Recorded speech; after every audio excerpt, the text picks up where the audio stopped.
ভারত বাংলাদেশের বিরুদ্ধে অপপ্রচার চালাচ্ছে, সতর্ক থাকতে হবে। ফখরুল। বিএনপির মহাসচিব মির্জা ফখরুল ইসলাম আলমগীর বলেছেন, ফ্যাসিবাদের প্রধান হোতা শেখ হাসিনা ভারতে অবস্থান করছেন এবং ভারত বাংলাদেশের বিরুদ্ধে অপপ্রচার চালিয়ে যাচ্ছে। এটা বলতে আমার কোনো দ্বিধা নেই।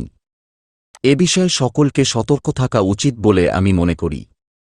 না হলে জাতি হিসেবে আমরা অনেক বড় বিপদের সম্মুখীন হব। বুধবার সকালে ১৩ নভেম্বর ঠাকুরগাঁও শহরের কালীবাড়ি এলাকার নিজ বাসভবনে সাংবাদিকদের সঙ্গে আলাপকালে তিনি মন্তব্য করেন।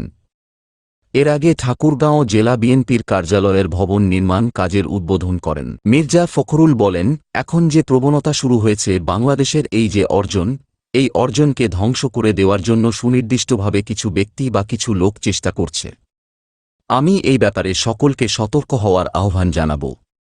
এই মুহূর্তে আমরা আরেকটা বিপর্যয় গ্রহণ করতে পারি না। রাজনৈতিক দল নিষিদ্ধ করার প্রশ্নে মির্জা ফখরুল বলেন, আরেকটা রাজনৈতিক দলকে নিষিদ্ধ করার ব্যাপারে আমি মনে করি যে আমার মতামত দেওয়া সমুচিত নয়, কারণ এই মতামত দেবে জনগণ, কে রাজনীতি করবে আর কে রাজনীতি করবে না, এবং নির্বাচনে যারা জনগণের কাছে খারাপ হয়ে যাবে তারা বাতিল হয়ে যাবে অথবা পার্লামেন্ট সিদ্ধান্ত নেবে।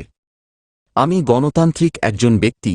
আমি বিশ্বাস করি যে কোনো রাজনৈতিক দলকে নিষিদ্ধ করার বিষয়টা অন্য কোনো রাজনৈতিক দলের নয়, এটা জনগণের ব্যাপার। মির্জা ফখরুল বলেন, এই অন্তর্বর্তী সরকারের মূল দায়িত্ব হবে নির্বাচনের জন্য একটি লেভেল প্লেইং ফিল্ড তৈরি করা। সকলে যেন ভোট দিতে পারে এবং সকলে যাতে অংশগ্রহণ করতে পারে তার জন্য কাজ করা।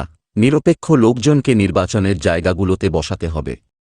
বিচার বিভাগকে নিরপেক্ষ করা, প্রশাসনকে নিরপেক্ষ করা, নির্বাচনকে সুষ্ঠু করার জন্য এগুলোই প্রধান কাজ।